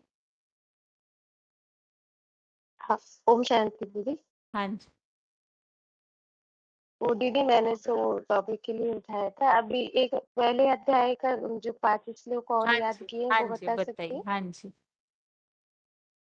हाँ, तो वो 11 तक तो मेरा हो गया था। 12 है कि तस्य सज्जनयन हर्षम कुरु वृद्ध पितामह सिंहनादम बिना उच्चे शंखम दद्मो प्रतापवान। और ततः शंखास्य भैर्यस्य पर्वान गोमका तैसा एव अभिहन्यन्ते ते शब्दे समन्वय अभवत्। ततः श्वेते हरियुक्ते महति सैनन्दले स्थितो माधवे पांडवाश्चैव दिव्यो सखमो दिव्यो शंखो। वो दीदी थोड़ा भूल गई मैं। मतु। हाँ मतु। और 5 जन में है तो देवदत्तम धनंजय पौंड्रम ददमो महाशंखम भीम कर्मा बिरकोदर विजयम राजा युधिष्ठिर और देवत्व सुबोस्मणि पुष्पको 16 तक ही हुआ। ठीक है, ओम शांति। आगे बढ़ते। ओम शांति। आगे बताइए माता जी। ओम शांति दीदी। हाँ जी। या श्लोक के यत् करोसि यदस्नासि यज्जुहोसि ददासि यत् य तपस्यसि कौन्तेय तत् कुरुषौ मदर्पणम्। अहं वैश्वानरो भूत्वा प्राणिनां देहमाश्रितं प्राणापान समायुक्तो ये पचाम्यन्नं चतुर्विधम्। ओम शांति दीदी। ठीक है, आगे बताइए। 9173 माता जी बोलिए। ओम शांति दीदी। हाँ जी। दीदी मुझे एक ही आता है, एक ही श्लोक आता है दीदी, मुझे नहीं आता है ज्यादा संस्कृत में। ये ही श्लोक बताइए। हाँ दीदी बताती हूँ। अध्याय 8 का 9 कविम पुराणम मुक्तारम अनुन्यास अनुसेतेय धातारम अनुचितम तमस परस्ताते। इसका अर्थ ऐसा है क्षमा अणु से अति सूक्ष्म ज्योति रूप न सूर्य की तरह काशी अंधकार से परे है। ठीक है दीदी। ठीक है, आगे बताइए। ओम शांति दीदी। हाँ जी। दूसरे अध्याय के जो त्याग किए है ना वो बताती हूँ। हम्म। अंतवंत इमे देहा नित्य शुक्ता शरीरिणः अनाशीनो अप्रमेयस्य तस्मात् युक्तस्य भारत। वासांसि जीर्णानि यथा विहाय नवानि गृह्णाति नरो अप्राणि तथा शरीराणि विहाय जीर्णानि अन्यानि संयाति नवानि देहि। नैनं छिन्दन्ति शस्त्राणि नैनं दहति पावक न चैनं भेदयन्त्यापो न शोषयति मारुत। सुखे दुखे समे कृत्वा लाभालाभो जया जयो ततो युद्धाय युज्यस्व नैवं पापम् अवाप्स्यसि। देहि नित्यम् अवद्योयं देहे सर्वस्य भारत तस्मात् सर्वाणि भूतानि न तं शोचितुम् अर्हसि। नेहाभिक्रम नास्ति प्रत्यवायो न विद्यते स्वल्पमपि धर्मस्य त्रायते महतो भयात्। यावानर्थ उदपाने सर्वत्र संप्लुतोदके तावान् सर्वेषु वेदेषु ब्राह्मणस्य विजानत। कर्मण्येवाधिकारस्ते मा फलेषु कदाचन मा कर्मफल हेतु भूमा ते संगस्तु मा आकर्मणि। बस दीदी। ठीक है, आगे बताइए। हाँ, अगली बार बताइए। आगे बताइए। 12983 पटना बोलिए। हाँ दीदी। हाँ जी। धर्म क्षेत्र कुरुक्षेत्र समवेता युत्सव मामका पांडवस्य किं कुरुत संजय। इंद्रियाणि प्रयाण्याहु इंद्रिये परम मन मनसस्तु परा बुद्धि यह बुद्धि प्रशस्तु स। सांख्य योग पृथक वाला परद्वंतिता न पंडिता एकम अपि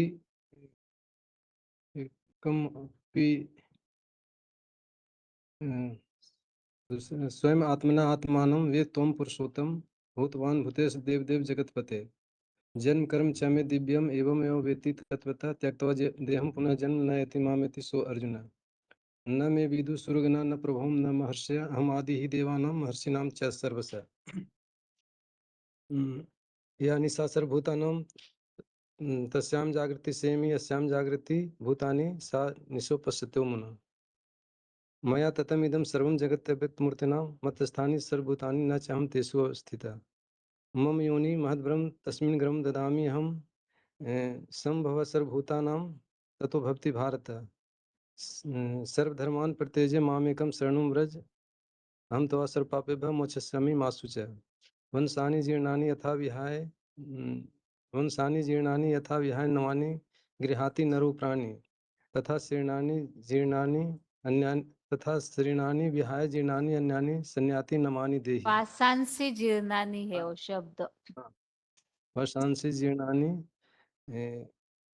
अन्यानि नमानि देहि। क्रोधात् भक्ति सम्मोह सम्मोहात् भक्ति अति क्रोधात् भक्ति सम्मोह सम्मोहात् स्मृति भ्रमरा बुद्धि नाशो स्मृति प्रणश्यन्ति। भ्रंशात बुद्धि नाशो। स्मृति भ्रमरा बुद्धि नाशो। स्मृति और भ्रंशात बुद्धि नाशो बुद्धि स्मृति नाशात प्रणश्यति। स्मृति भ्रंशा बुद्धि नाशो प्रणश्यति। कामेश क्रोधो रजोगुणो समुद्भव महाशनो महापापो विधि एनम यह वैरिणम। और ध्यातो विषयान पुंस ध्यातो विषयान पुंस पुंस ध्यातो विषयान पुंस ध्यातो विषयान पुंस ये दिया नहीं अभिजानन्ति मामुढ़ा मानुषी तनुमाश्रितम परम भाव अभिजानन्तो मम भूत महेश्वरम। ठीक है, आगे बताइए 10,551। हाँ, ओम शांति बहन जी। अध्याय 1 का पहला श्लोक है। धर्म क्षेत्रे कुरुक्षेत्रे समवेतायुत्सव मामकाः पांडवाश्च किम अकुर्वत संजय। अधर्माभिभवात् कृष्ण प्रदर्शन्ते कुलीस्त्रियः स्त्रीषु दुष्टाश्नु वासने जायते वर्णशंकर। अशोच्यानन् शोचस्त्वं प्रज्ञादान् वादांश्च भाससे गतासुनश्च नान शोचन्ति पंडिताः। मात्रा स्पर्शास्तु कौन्तेय शीतो सुख दुखदा अगमापायनो अनित्यातान्तितीक्षस्व भारत। अविनाशी तु तद्विद्धि येन सर्वमिदं ततं विनाशम अव्यस्यास्य न कश्चित् कर्तुम् अर्हसि। न जायते म्रियते वा कदिचन भूत्वा भविता न भूय अजय नित्य शाश्वतं पुराणो न हन्यते अन्यमाने शरीरे। वसांसि जीर्णानि यथा विहाय नवानि गृह्णाति नरोपराणि तथा शरीरानि विहाय जीर्णानि अन्यानि नवानि देहि। नैनं छिन्दन्ति शस्त्राणि नैनं दहति पावक न चैनं क्लेद्यापो न शोषति मारुतः। जातस्य हि ध्रुवो मृत्यु जन्मृतस्य तस्मात् परिहार्ते न त्वं शोचितुम् अर्हसि। देहि नित्यं मध्यमं देहे सर्वस्य भारत तस्मात् सर्वेषु सर्वाणि भूतानि न त्वं शोचितुम् अर्हसि। या निशा सर्वभूतानां तस्यां जागृति संयमी यस्यां जागृति भूतानि सा निशा पश्यतु मुने। क्रोधात् भवति सम्मोहः सम्मोहात् स्मृति विभ्रमः स्मृति भ्रंशात् बुद्धिनाशो बुद्धिनाशात् प्रणति। ठीक है, आगे बताइए माता जी। कानपुर के माता जी बोलिए। हाँ जी, मैंने गीता के भगवान के नाम रूप देश काल इस पे याद किए। मैं आपको पहले आज नाम और रूप के सुनाती हूँ। ये अपना हाँ, रोल नंबर बताइए एक बार। 20,210। नामे विदु सुरगणा प्रभ्रमणा महर्षया अहम आदिर्देवा नाम महर्षि नाम सर्वशा कालोऽस्मि लोकक्षयकृत् प्रबद्धो लोकान् समाहर्तुमिह प्रवृत्तः ऋतेऽपि त्वां न भविष्यन्ति सर्वे ये अवस्थिताः प्रत्येकेषु योद्धा यो माम अजम अनादि च वेत्ति लोक महेश्वरम असमूढसंमृतेषु सर्वपापैः प्रमुच्यते। एवं एत यथा त्वं त्वम् आत्मानं परमेश्वरं द्रष्टुमिच्छामि ते रूपमैश्वरं पुरुषोत्तम। नातु माम शक्यसे द्रष्टुमनेनैव स चक्षुषा दिव्यं ददामि ते चक्षु पश्य मे योगमैश्वर्यम्। एकस्थं जगत्कृष्णं पश्यासा चराचरं मम देहे गुडाकेश यच्च अनु द्रष्टुमिच्छसि। आदित्यानाम् अहं विष्णु ज्योतिषां रविरंशुमान् मरीचि मरुतामस्मि नक्षत्राणाम् अहं शचि। पिता हम अस्य जगतो माता धाता पितामहः वेद्यं पवित्रमोङ्कार ऋक्साम यजुरेव च। वैश्यानां वासुदेवोऽस्मि पाण्डवानां धनञ्जय मुनीनाम् अहम् अपि व्यासः कविनाम् उष्णा कवि। त्वमादिदेवः पुरुषः पुराणः त्वमस्य विश्वस्य परं निधानं वेत्तासि वेद्यं परं च धामं त्वया ततं विश्वानन्तरूपम्। परम ब्रह्म परम धाम पवित्रम परमं भवाम पुरुषं शाश्वतं दिव्यम आदिदेवम अजम विभुम। स्वमेव आत्मना आत्मानं वेत्थ त्वं पुरुषोत्तम भूत भामन भूतेश देव देव जगतपते कस्माचितेन नमिरन् महात्मन् गरीयसे ब्रह्मणोऽपि आदिकर्त्रे अनंत देवेश अनंत देवेश जगत निवासं तम अक्षरम सत असत तत्परम यत् भोक्तारम यज्ञ तपसाम सर्वलोक महेश्वरम सुहृदम सर्वभूतानां ज्ञात्वा माम शांतिम रिच्छति ठीक तम है अक्षरम। माता जी, आप रुकिएगा फिर अगली बार बताइएगा आगे का। हाँ, आगे बताइए माता जी।